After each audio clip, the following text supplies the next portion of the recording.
Sharona Rubinstein, also known, I'm told here, as Sharon Paller Rubinstein, is Dave Paller's younger sister. She grew up in Phoenix, Arizona, and then lived in Los Angeles for 7 years, where she met her husband, Aaron, at the Westwood Bayit, receiving her MA in dance from UCLA, and was part of Kehilat Ma'arav congregation while Aaron was in rabbinical school. She is very involved in Beth Shalom Synagogue in Memphis, Tennessee, where Aaron has now been a rabbi since 2005. And together with him, she directs the synagogue choir, leads the family Rock and Ruach Tat Shabbat service, and hosts once a month Friday Shabbat drum circle in their home. She is the mother of 2 children, Zohar and Ariel. Maya, excuse me. Ariel, we have 4, so Zohar and Maya. And while my note here says that she is very honored to be the Darshanit for Joe's bar mitzvah, we ourselves are also very honored to be able to share the bima with her at this point.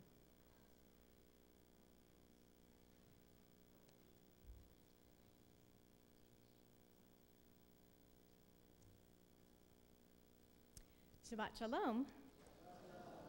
And I am truly honored. It's a privilege and an honor to be here for you, Joe, and for all the family that's here, and for all of you. I especially want to thank my brother and sister-in-law, Dave and Marcy, for asking me to share some Torah with all of you. It has been a rewarding experience for me, as usually my husband is the one who crafts the words, while I cheer him on, dancing from the side. I also want to thank him for all of his insight and wisdom as I began pulling these pieces together. And he wishes he could be here with all of you and wishes you a big mazel tov. When I first read the Pesukim for today's Torah portion, I didn't see the connection to the holiday of Sukkot. On second read, today's Parsha is quite appropriate for the holiday. During Sukkot, we build a hut that must have spaces within the roof through which we see the heavens above. We become aware of our fragile existence, especially when it rains, and how blessed we are to have a shelter over us. When we spend time in our sukkah, we take in the smells and sights of fall. We stargaze and dream. We reflect on who we are and why we are here. Who is God?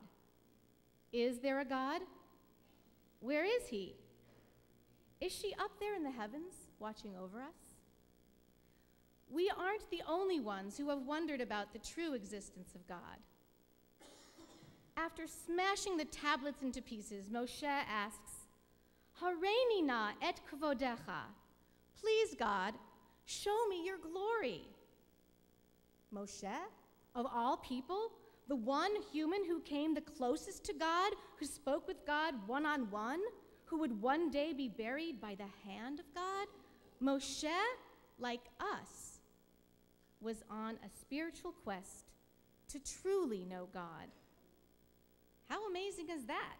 We are all just like Moshe, human beings who wonder why we are here and what does God want from us. God replies to Moshe, Ani a'avir kol tuvi al panecha. I will pass all my goodness by your face and will proclaim the name of the Lord before you. And I will be gracious to whom I will be gracious, and will show mercy on whom I will show mercy. You cannot see my face, for man shall not see me and live. Why can't we see God's face? More on that in a moment. Rereading the Hebrew more closely, I discovered that the translation I had read left out something important. It merely stated that God would pass by you. But the Torah gives us panecha, your face. This is much more interesting. There is a mirror between God's face and Moshe's face. Do you notice the mirror between God's face and your own face? Can we see God's face in the faces of other human beings? We are all made in God's image, B'Tselem Elohim. It gets even more interesting, as my husband Aaron pointed out to me. Next, God tells Moshe, "Behold, there is a place by me, makom iti, and you will stand upon the rock. And it shall come to pass, while my glory passes by, that I will put you in a cleft of the rock, and will cover you with my hand until I have passed by." The Hebrew word for hand is not yad in this case, but instead the word chapi, my palm. Listen to this phrase, "V'sakoti chapi alecha." Sakoti is a rare verb form of schach. God's palm is the schach, covering Moshe's face. And God's fingers are part of the schach through which Moshe has some glimpse of God's presence. What a tender gesture that is. So much like a parent who would lovingly place her palm over her child's face to protect them from a frightening sight.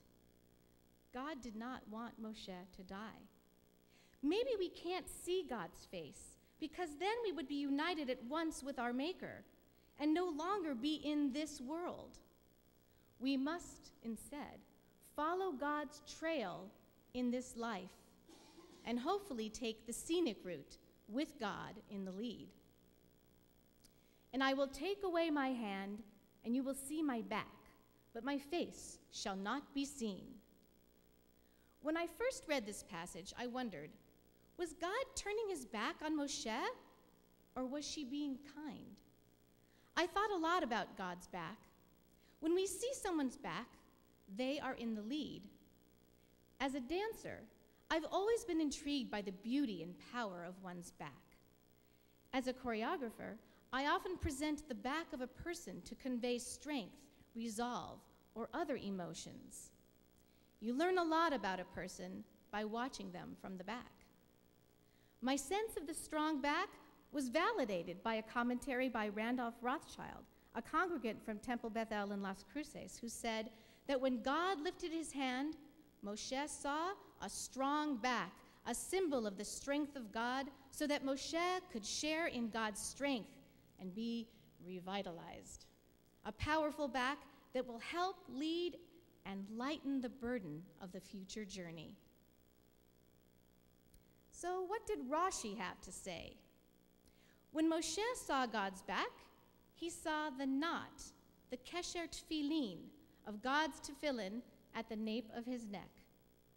At first, I didn't see what was so amazing about this commentary. Fortunately, my wise Memphis Rav opened my eyes. If God wears tefillin, then God prays. If God prays, then God is praying with us when we gather in a minyan. We are literally bound to God, and God is bound to us. So, Dad, here's the blueprint. Coming up right here. God is passing by the face of Moshe while she recites the Shlosh Esrei Midot, the 13 attributes of God. Adonai is always present, merciful, gracious, compassionate, patient, kind, and faithful, treasuring up love for 1,000 generations, forgiving iniquity, transgression, and sin, pardoning those who return. We are made in the image of God. If God is all of those things, we are all of those things. God is there when we pray, when we invite friends for a Shabbat meal, when we visit the sick, when we comfort those who mourn, when we hold a newborn in our hands, and when we bring food to the hungry, as Joe is doing with his mitzvah project. God is with us when we love other people. So the kesher tefillin, the knot in God's tefillin, makes its way from Rashi's commentary into the 12th century poem called Anim Zmirot, sung on Shabbat in many shuls. So what does this picture that they sing about of God's tefillin before Moshe's eyes mean to us? It is the kesher, the connection that binds us together, all people, Jews and Gentiles, rich and poor, to work toward making this world in our time the best that it can be, mending the broken tablets, mending our broken pieces with words of kindness and acts of love and healing. When we realize that many people don't have shelter from a storm or food to eat, and we get up and do something about it, God is with us. When we sit in our sukkah tonight, we can stargaze through the schach, through God's palm, and know that God is not far away in the heavens. God is here with us, and it is up to us to live inside this heaven on earth. Shabbat shalom.